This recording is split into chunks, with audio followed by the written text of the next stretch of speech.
Bandeko nalingi napesa opinion nanga na makambo oyo ya Mike. La duchesse ezoleka na Charlène na bato ali Kelemba. Bandeko eza likambo moko grave. Lokola eza likambo moko grave, ngai pe namoni fo napesa ya ngai opinion. Opinion nanga ezali boye. Mbote bapapa, bamama, bandeko. Mbote barando na barandonete. Mbote bato oyo balingaka rando na ba oyo balingaka rando te. Mbote ba jeune garçon na ba jeune fille. Mbote bana mike na ba bébé. Mbote ba Sainte Honorite, Sainte Thérèse, Sainte Ingrid Kabongo.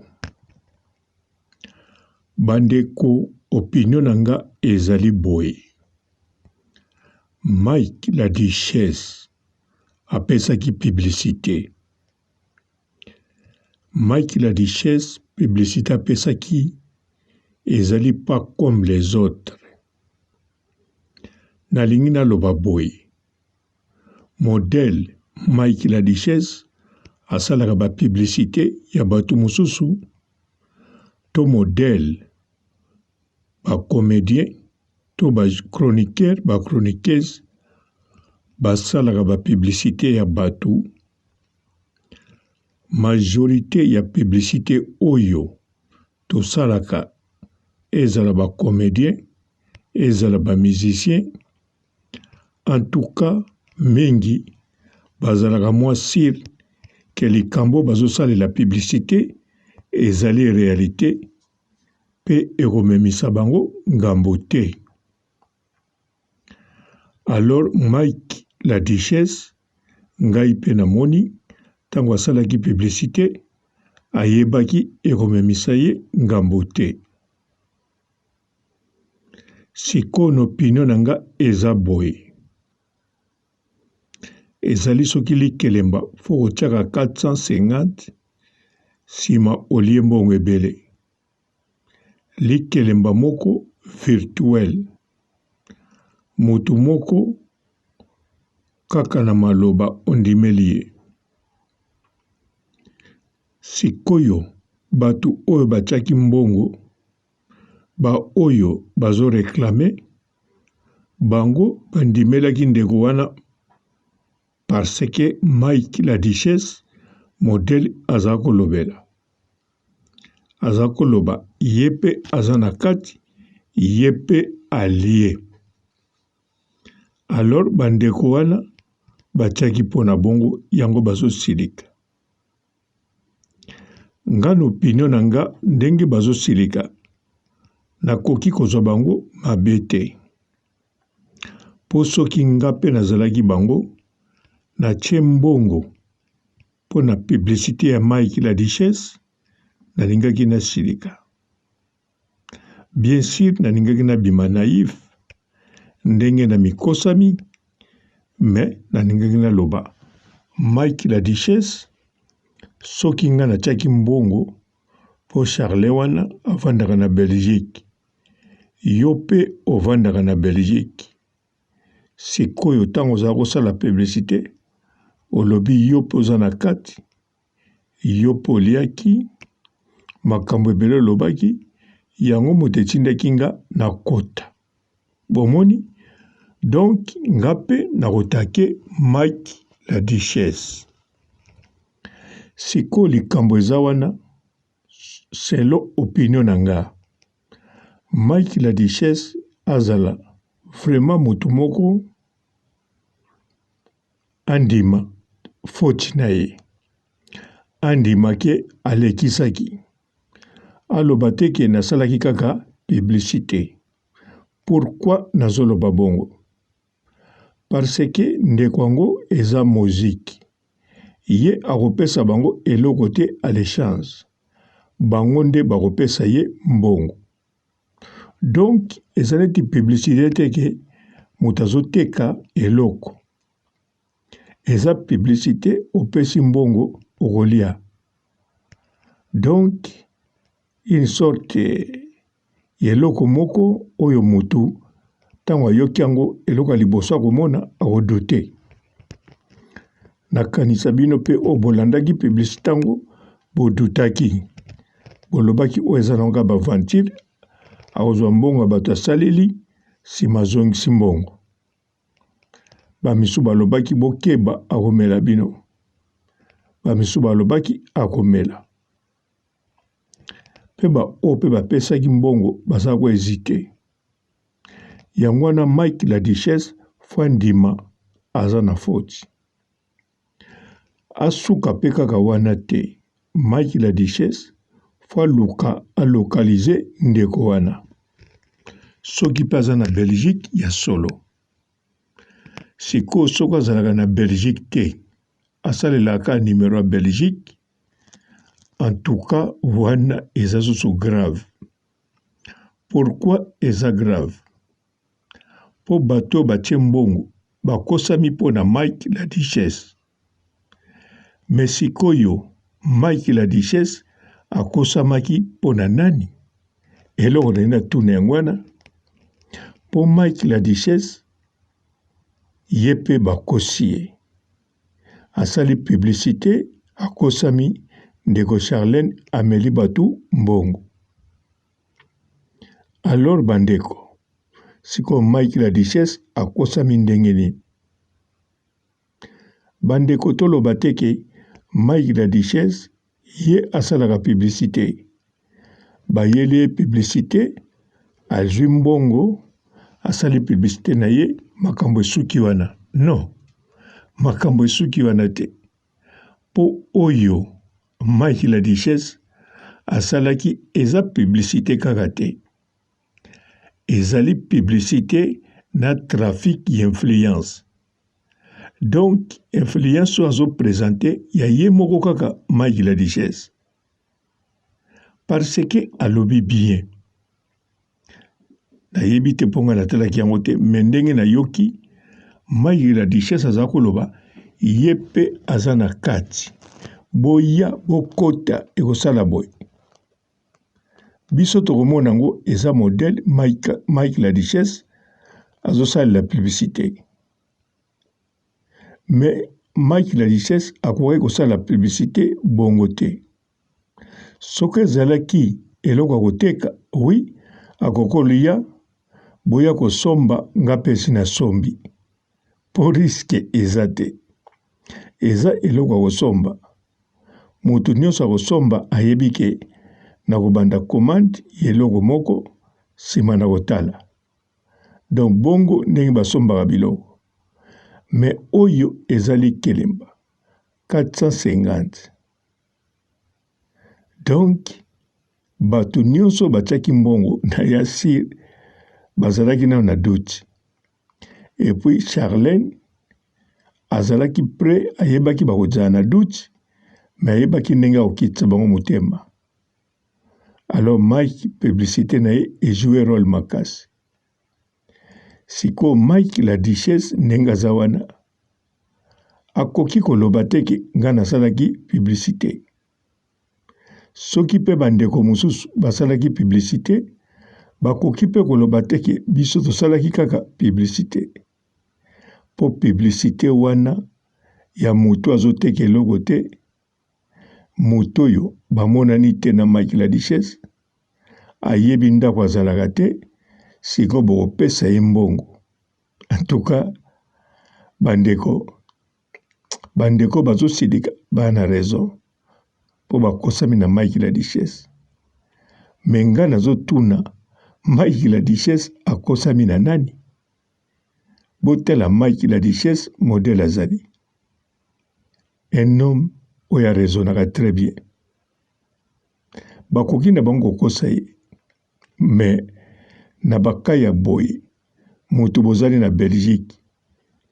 Alobi no aza na Belgique. Yo poza na Belgique. okosalela publicité akozwa mbongo ya bato sima bakolia. En tout cas Mai la Duchesse aza comédien ayebi bamakambo oyo esalaka mabe, ayebi baloterie, ayebi bambongo ndenge na ndenge, ayebi makambo ebele eleka na bamodele bongo kaka elekaka mpe kaka ou bien ça yoka. Mais pourquoi asukaki kaka na telefone kosolola na ndeko mwasi? Mpo nini ayebisi ete ke déplacé tokutana na Bruxelles? Parce que Belgique eza moke, soki moto ayeli yo COP sokolo bokutana.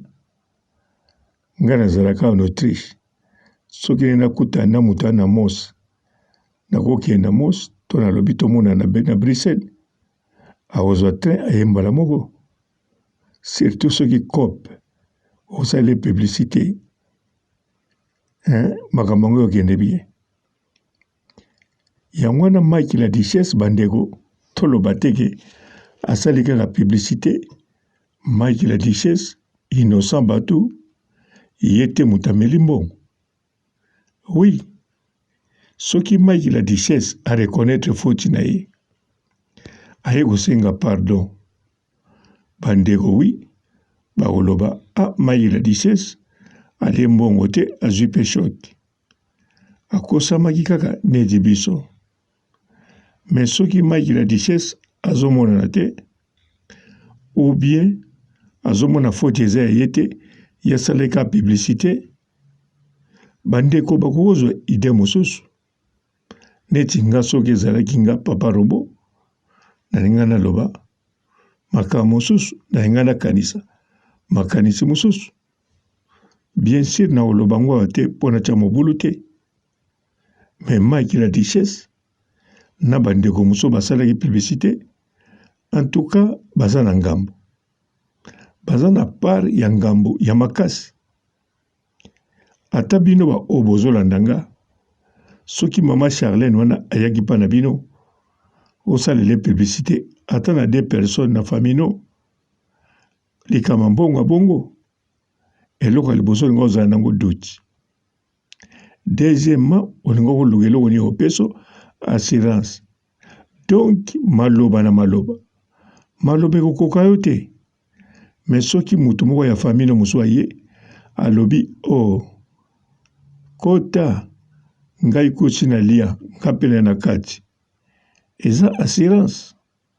Siko Mike la Duchesse ye pe alobi alia anakati, soki alobaki ne mpona koloba, me bato bamonaki wana ya koloba mpona koloba te. Bato bayebi bien soki neti likama mafuta, nga nazoteka mafuta, soki mutu moko apeseli nga publicité alobi pembe oyo eza produit na ye nazopakola, bino nyonso bokoyeba kaka ke azopakola ne ya ngai te, mpo bomonake deja na pembe wana to mwindo wana. Me bokosomba mpo bomeka ngo sikoyo na banzoto na bino parce que eza mafuta. Me sikoyo likama mbongo, ntango ndeko mwasi wana azoloba, bandeko azoloba, Mike la Duchesse amonaki ndenge. Po Mike la Duchesse non bongo kutu te. Bandeko oyo sikoyo bapesaki mbongo, likambo ya mafuta soki balobi na bango, bakoyeba ke mutu wana osaneka publicité, tika tosomba totela na nzoto na biso. Me bandeko bapesaki mbongo, likambo sikoyo ya likelemba to ya makambo modele bongo ya mama Charlène to ya muziki. En tout cas bakozaka na doute, bakolinga te. Donc tango sikoyo Mike la Duchesse aosala publicité alobi aza na kati, bango bakokanisa ngo lokuta te ndenge ezala na mafuta, bayebi oyo eza mbongo. Alors lokola Mike la Duchesse ne elongi ya série ya kotia na makambo akoloba série, en tout cas bakotia mbongo bandeko. Ntango bakotia mbongo, ale soki bazwi likambo ngambo kokende na Mike la Duchesse, bozo comprendre bandeko. nazolinga nakota musika te. Bozo comprendre non? Naolinga penza nakota makasi te. Vaut mieux kotina suka na ngai awa. Bandeko babolingo. Likambo ya kitoko.